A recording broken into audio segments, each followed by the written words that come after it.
take a moment and just welcome Troy to join us today to talk about the members of his family. So Troy, tell us who you are and about your family.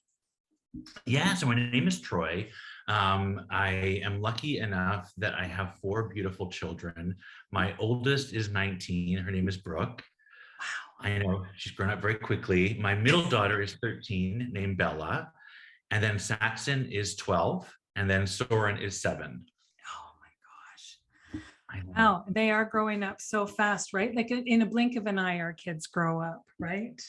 It's true. It's too fast sometimes, It's so true. especially for the girls. I don't know. They grow up faster than I wanted them to.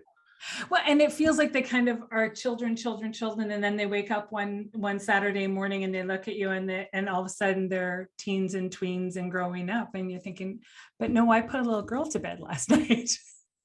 It's true. My youngest son, who's 7, I joke with him all the time. I'm like, "Where's all your baby fat? I loved your baby fat," and he has none left. Nope, it goes.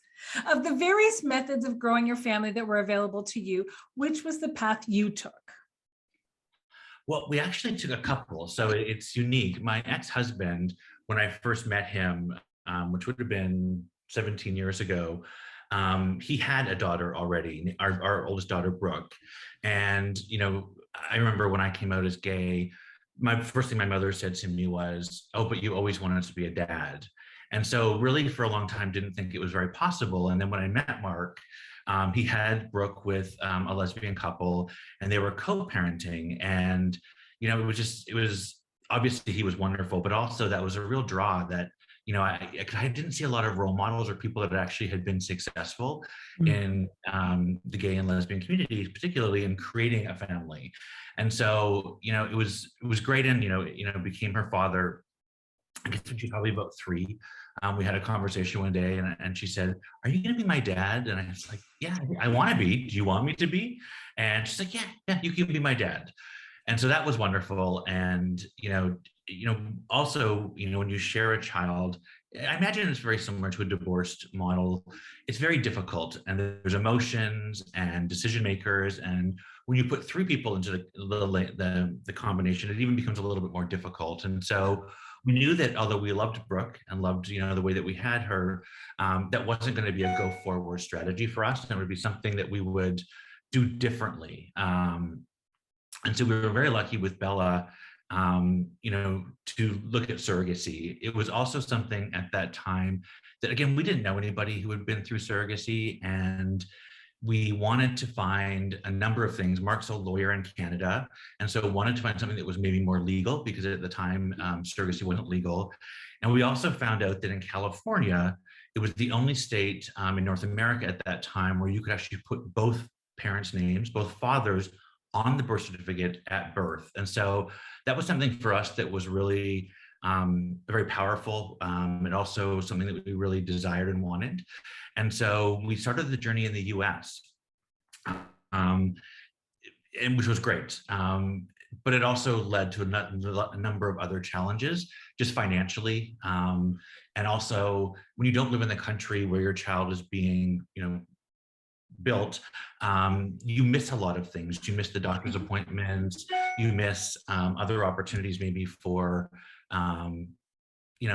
decisions to be made and those type of things. And so that was really hard for us. And we had some challenges with the surrogate. Communication was a challenge with us. And so, those are things that sometimes when you sit down in person, you can have those conversations and they're quite easy. When you don't have that, that's really difficult. And I think there's a lot of opportunity for misconceptions. And so that was kind of what happened for us. And we decided that for our next child, which was Saxon, we didn't want to do that. We felt like we wanted to have the avenue of working in Canada, and found a wonderful surrogate actually in Toronto, who was exceptionally wonderful. And we had a great experience with her, because we were able to go to all the the appointments, and she really wanted to have the child naturally through a doula and a midwife. And so that was a really great experience to go through. And actually, she was supposed to have our next child with us as well, Soren, but she had met somebody new at that point. And I guess it's not very sexy to be pregnant with somebody else's baby when you're first meeting or first dating. And so, she opted out of our process. And so we really wanted to work with somebody else in Canada, and the agency had set us up and said, listen, there's somebody really great. She had a tough experience her first surrogacy, but I think you guys would be a great match. And so we had Soren in Halifax. Wow. And so, I mean, you jumped into parenthood and then never looked back. It's just so No, in fantastic. fact, we tried a lot more times than the number of children that we have. We went through some tough surrogacies where obviously we didn't, they were not successful. When we did the egg donation the second time, we had 21 A-class embryos, and which is like the 649 of like Yeah. embryos. And so one of the things that I was really passionate about was I wanted to use them all. And, you know, I didn't know how many children we were going to have, but we had 3 pregnancies in between Saxon and Soren, and then 2 after. But really, you know, definitely wanted to have a larger family. And honestly, if they'd all worked, I probably would have many more children. Troy's team over here. Yeah, and Bella and Saxon are my middle ones. They're only 16 months apart. And so, you know, Wow. they're really quite close. And so you could see that we were trying kind of in a quite quick space to have as many children as possible. Yeah. Oh, for sure. So given that achieving parenthood for members of the 2S LGBTQIA community is not easy and it's never free, would you be comfortable giving an estimate as to the total cost you incurred as a family to have a baby? Yeah, so the first surrogacy was exceptionally expensive because we had some very specific things we were looking for in terms of like, you know, where we wanted the baby born, and other things. That was actually, and then we had some problems at the delivery. We assumed when we bought the insurance that would cover, you know, everything that happened. The surrogate got preeclampsia, and so Bella was born 6 weeks early and was in the NICU for 4 weeks, and none of that was covered. It just wasn't part of the medical that we had purchased. And so she was north of $200,000. Yeah, it was exceptionally expensive, and wasn't, you know, none of them were decisions that we could like negotiate on or try to find something. They're just things that happen. And I think, so in the US, the insurance that we purchased was just actually for the delivery only. And so any complications around that would have been additional. In Canada, both of our surrogacies were again, 2 different prices. One, I think that ballpark, you go between 40,000 is what you think, and you're probably in the 60,000 afterwards. It always depends though too. One of our surrogates got quite sick during her pregnancy, and so needed some additional things, also needed not to be able to work. And so you have this, you know, number that you have in your head that you think you're going to pay, but it's like any pregnancy, you know, things happen, you know, people don't feel a certain way. And, you know, so I always tell people to plan like at least 50% more than you think you're going to, and make sure you have that money to cover it. Because if you don't, and these things come up, I don't know what you would do. Yeah. Yeah. So are there words of caution that you would share with the 2S LGBTQI community as a result of the experiences you've had? I mean, you've said you would tell them to budget for at least 50% more than they initially think. Is there other stuff that you would say to them? Yeah, I think so. I obviously, you know, talked and mentored a lot of people. What's so wonderful now is the community, you know, there's so many children. You know, when Brooke was in school, she was the only child that had 2 moms and 2 dads, but also the only child that either had 2 moms or 2 dads. So there wasn't anyone. Bella, who is 6 years different, in her grade 1 class, she was one of 3 girls that had 2 dads. And so just generationally, it really changed in that time. I do think, though, a lot of people, you know, believe that that the surrogacy is going to be a little bit like Mary Poppins, and that, you know, this is going to be this wonderful experience, and, you know, that we're going to an agency and we're hand selecting someone. And I think that, you know, the advice I would give is to really make sure up front that you understand the life of the surrogate, how she lives her life, what's important to her, and a little bit why she's doing it. I think very often people that are doing this, there's some financial impact that they're able to make for their family, and in many cases change the life of their family, the trajectory to go back to school or to be able to move into a new home. And all of the things are really important. And I think very often people assume that this is a very altruistic, you know, they're only doing it because they want to help you have a baby.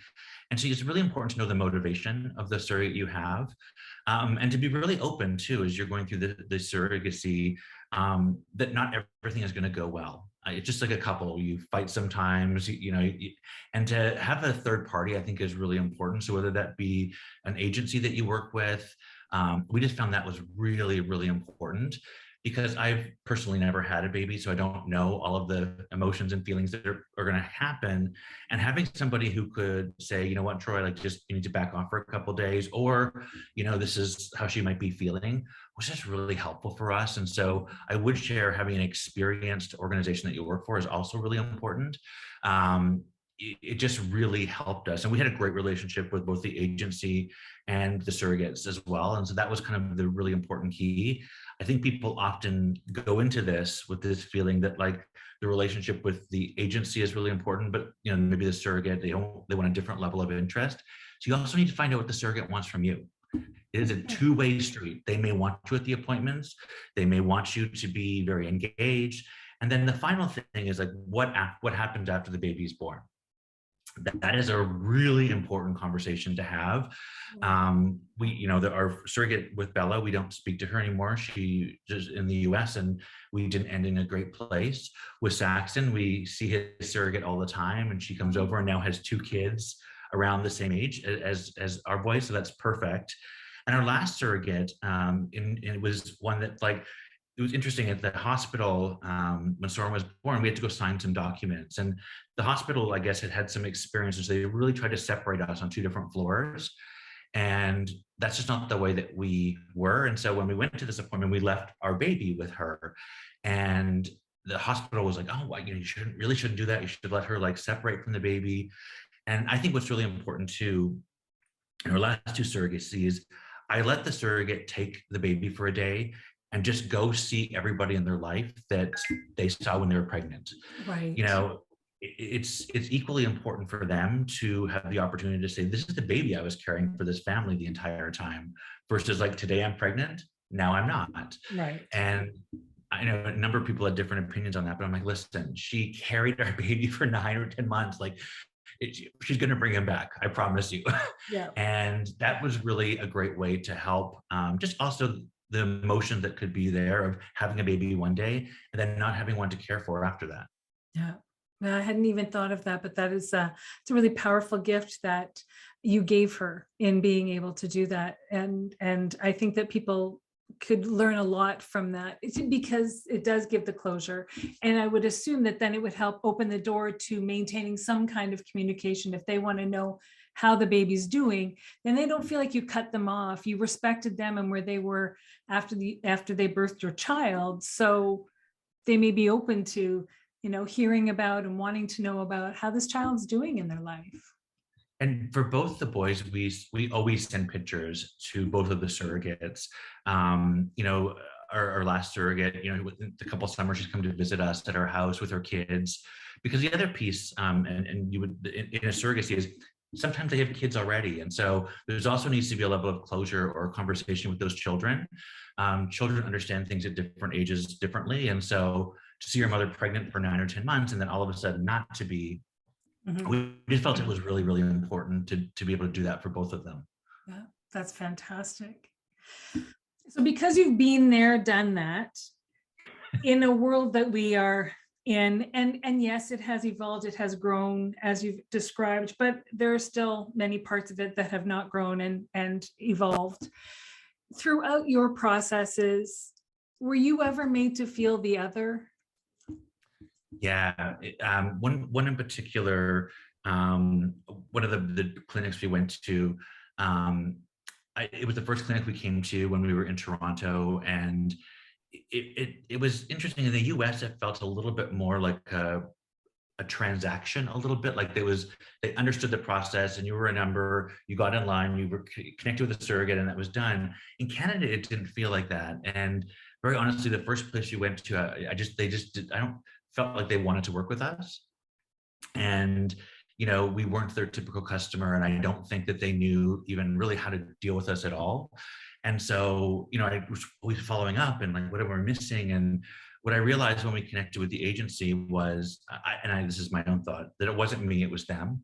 Mhm. And so I actually went down in the downtown Toronto. There is a Maple Leaf Medical, and they had somebody there called Dr. Mona Luffy, and she really helped a lot of women through surrogacy. And so she knew the LGBTQI community and knew what places to go. And it was so helpful for me. There's nothing better than going to a doctor that you feel understands where you're coming from and what your hesitations might be, what your fears are. And she really helped kind of marshal our care in that space. And she didn't have to do a lot of things for us, but just the places to go where I could walk in and feel comfortable Mhm. really made a world of difference for us. Yeah, because it's supposed to be a positive and fun and pleasurable experience in your life, and then to feel like that's not how it's supposed to be. So I love that you. Yeah. And then also when you're going to a lot of the clinics, it's really tough because you're sitting in a room with a lot of people who are typically have fertility issues. Otherwise, they usually wouldn't be there. And the emotion in the room, you can just feel it. And you can feel when somebody comes out of an appointment, if they're disappointed and happy or sad. And, you want to, people just talk it's very interesting for me. People just were all talking about their fertility issues very openly. And you're also like, that's not our issue. And so how do you listen and align and feel like I can hear you? And sometimes I felt like in the other places they were looking at us like, oh my God, there's two guys here and I can't have my own baby. Like, why are they here? Mhm. And so being in the right place and then having that kind of, I guess, wits about you a little bit was Mhm. really helpful for me. Yeah, yeah, it would be. Without bias, because you've agreed to participate in this event. So, uh, do you feel that having had access to a show like this, where you could hear other people's stories, would have been beneficial to you when you were going through your process and looking for how you would grow your family? Oh, absolutely. I have, for the agency that we used, I've been a reference for them like so many times.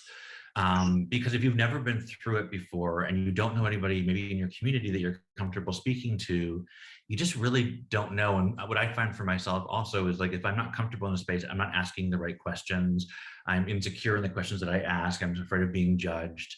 And I really think that like, it's important for you to have role models in anything that you do, but also someone who can just tell you like, this went really badly for us, and let me tell you about why it went badly. And so trying to avoid that. This went exceptionally well for us, and you should try and do that again. But there was nothing for me when we went through it. There was, we didn't have anybody that we knew. We had known gay couples who one of them was married previously and so had children in that space, and then they were together. But I didn't know any other people that as a gay couple had actually created a child together. And so I think it's incredibly important to share the stories that the experience that I had, but also I would have loved to have had that because even people in my family really didn't understand what I was doing or why I was doing it. And that not on purpose, but then as a result of that, they weren't maybe necessarily as supportive as Mhm. I would have loved them or needed them to be. Yeah, that makes sense. I didn't even, I think about putting this together for members of the TWS LGBTQIA plus community so that they feel that they have a network of support. But you raise an interesting point that they can invite their families to participate in this event as well and see why this is important to us, because our families don't happen by accident. Our families happen purely and 150% through intention. And so, why is this important to us? So you raise an excellent point. Thank you. And also, especially for my parents of their generation, like there wasn't surrogacy back then, or if it was something they didn't live in their circle of community. And so they had all of these concerns that when you're going through this, you don't need somebody like continuing to make you more worried than you already are. Um, you need somebody to help ground you and say it's going to be okay and let me help you. And unfortunately, when people don't know about things, they just tend to like not be very supportive and Mhm. helpful to you. And it's a very stressful process to go through. And I say when you're at the clinics are like really hard to be at sometimes because there's so many people that are trying to like, expand their family. And you almost feel like bad sometimes when you're successful because you can see in the room that so many people want to be you at that moment. And Yeah. so I just would have loved to have had that when I was having my children. It would have been amazing. Yeah. So we're going to end this on a positive note. Any last words of wisdom or tidbits about how much you love parenthood that you want to share with those who would love to have a family of their own someday? Yeah, it's such a great time in the world today to be an LGBTQI parent. I think that, just the generation of children that are growing up, like my kids have never, ever had an issue. Brooke, who's 19, often was like bullied or her friends made fun of her because that wasn't kind of anything that they had seen before. My three youngest kids are exceptionally proud, well-spoken, but also they're able to navigate a world that oh my gosh, I wish I would have been able to do at their age. Mhm. And so, the beauty of having more of them in the world today, I think it really helps kind of build some potential or break down some potential stereotypes that people might have. Mhm. Like when they meet one of our kids and they're very well adjusted and they've got two dads and all of those things were just really important for us to give to them. But also I feel like, and this might just be the situation we're in, I feel like they're much more educated on just the world today. Just topics and things that are important. They know a little bit about politics and who's not supportive of the community and who is. And like, Mhm. these are just never things that I would have thought about. No. And then the last thing for me is if you're going through this journey, you've got to make sure that you're in a place where you have the money to back it up because you never know what's going to happen. You don't know what the outcome will be. And then two, you have a really good lawyer as well. There is some legal stuff that happens that is, I don't know if my ex was a lawyer, so he was able to do that, but you want to make sure that you have a signed parenting agreement and all of this stuff. I think it's declaration of parenting, and all of that is kind of lined up before the child's born. And then finally, just make sure that you are working with somebody that you're like, I can do this. This feels good. Because that relationship, will get tested and tried. And if it doesn't go well, whatever you're feeling up front, and I think this would happen for our first surrogate, I was just so excited to do it. Like I probably would have done it with anyone. And, Right. there was things that came up during the surrogacy that I was like, oh, I probably knew this at the very beginning, but was just so desperate, I guess, to move forward that I maybe oversaw or didn't look for things in the way that I should have. No, well, that makes perfect sense. I want to thank you so much, rather, for taking the time to speak with me today and for letting the world know more about your story so that you can help provide them with the insight that they will benefit from so that they can grow their families. Thank you so much. Happy to help. Take care. Take care.